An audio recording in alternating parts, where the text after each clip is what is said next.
Hey guys, so today we will be starting our Unit 3 Summative Assessment, which means you will all be creating your own settlement for a community of people.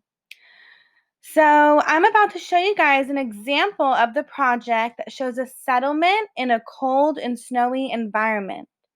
So first you'll be brainstorming on where you want your settlement to be located, such as a tropical island, a hot desert, or even the snowy cold mountains. So once you pick a place for your settlement, you will think about what kind of animals live in your environment and what kind of food will be in your environment and what will your community eat. So I'm going to show you here some examples of the animals in this environment, which is a snowy and cold environment. So we have a bear, fish, and then here's the food that we picked for this environment. So bananas, berries, deer, fish. Next, you will think, oh, here's some more food, beans. Next, you will think about the roles in your environment. So, you want to think about the roles of the children and adults in your community.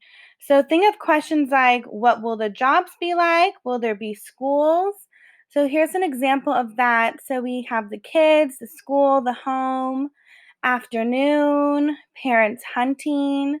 So, think of the roles that you want the children and the adults in your community to play. Next, you guys will come up with clothing that people in your community will wear. So, for instance, we pick clothes that keep you warm because our environment is a cold, snowy place.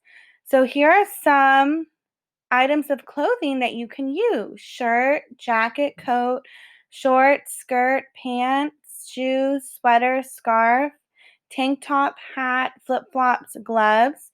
So, depending on where your environment is, you want to make sure you pick the appropriate clothing. So, here's another example. So, since our environment is in a snowy and cold environment, we all picked fur coats, boots, gloves, scarves, earmuffs, so clothing that will keep you warm. After that, you want to think of what kind of homes will be in your settlement.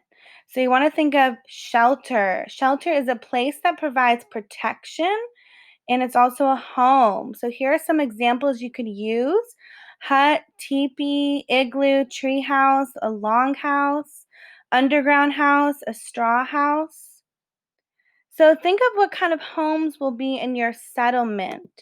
So here's some more: log for walls.